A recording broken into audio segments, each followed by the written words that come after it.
Yo, what up, dogs? My homies here, Mike and Andrew, welcoming you to another podcast from the Zebra Lounge. Boys, Bears football. Nice win against the Giants. What do you think about that, Egg? Mark Bradley. Mark Bradley. Oh, I missed you. I'm getting your jersey. It's in the mail, I'm telling you. I'm excited. I mean, I think that, once you have Berrien coming back now, this is looking like an offense again. I mean, I think you're going to get talent and speed. But at the end of the day, second half in that game, they adjusted an offensive line, and that's probably what did it, because Rex was looking like the... Yeah, but also, here's what it had in offense. 3rd and 22, Thomas Jones runs for a first down. It's like the play of the season. That's the biggest game. Yeah, play of the season. Absolutely. That's a give-up play. It's a total give-up play. They were punting. Yeah, run into the middle of the field and punt. We'll take 6 yards, keep the clock running. But then the Bradley play came on the heels of that, and it seemed like up until then, nothing worked. You know, the draw opened up some things, but I think throwing over the top of that pressure they were getting is what happened, and that's where the speed and the talent of the Bears receivers that are looking real deep right now comes in. Because nothing was open underneath, they couldn't run, and you had to figure something had to be open down the field. Boom, Bradley touchdown, the Bears never looked back. I think that gives you an idea of what Mark Bradley can do just in one play, because he used his speed to get by Madison and his strength. I mean, they were pushing. He's a beefy dude, And he's a big guy, but he has the wheels, and he's still raw. Remember, he played like a year or two in Oklahoma. He was their 3rd string receiver. This game, I mean,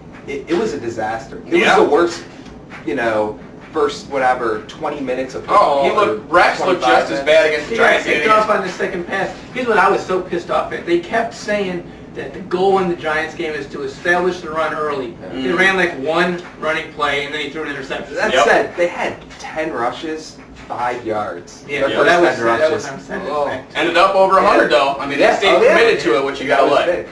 So did Tiki though. Yeah. So that hole is still there. Well, then moving on to next week against the Jets here, how the hell? We cannot have a 100-yard rusher against... If the Jets run for a hundo against us, I'm going to shoot myself, and I don't want to do that. Kevin Barlow spells his name with an A. Yeah. How do you Kevin Barlow, you got to shut that down. I mean, that's just unreasonable. I think we have to, teach him a lesson about spelling. And maybe Danielle Manning will be the teacher. Nice. Yeah, but I mean, you know what I'm excited about, though? I think that, at least our linebackers right now, I mean, Hunter Hillenmeyer had a great game last week. Lance Briggs shut down shocking coverage, and then Urlacher is Urlacher. Briggs doesn't get enough credit for how good he is. We are going to be sorry if he goes. Pay him the money. Because he's an all-around linebacker. And he does, like Roosevelt Colvin, it was kind of a bummer to let him go, but he wasn't as complete of a package as Briggs is. Briggs you got to keep. He can play in coverage, he can get to the quarterback, and he's a good tackler. Over pursues every so often, but he's still pretty young. But that's eager trying to make a play too. I think that we're going to shut the running game down. I mean, they have 2, they have him and Leon Washington, but I think we'll have a little more success. But it's a concern. I mean, 300-yard rushers in a row. Leon's a better speller, but I don't think he's going to make a difference. At least his parents were. Yeah, there you go. So yeah, I'm predicting a Bears win. I think it's not going to be an ass whomping. I mean, the Jets, you look at a team that's the 31st ranked defense, 25th ranked offense, but they're a little scary to me. I mean, in the Meadowlands, anything can happen. They're a safe team. Those kind of teams end up being giant beaters. And also their 3-4 scheme that Eric Mangini brought in with them, they're kind of starting to buy into. You saw what they did to Tom Brady last week. I mean, linebackers, they have, Jonathan Vilma? Yeah, he's a player. He's an animal. Yeah, he had like 180 tackles. Their free safety is another guy to look at. Kerry Rhodes is always around the ball. He's got a shitload of tackles.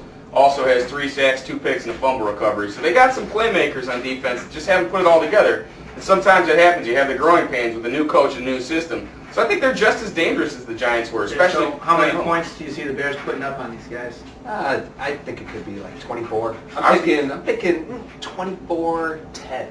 In my lovely article, Big Men Tight Pants, I predicted a 20-10 victory for the Bears. All right.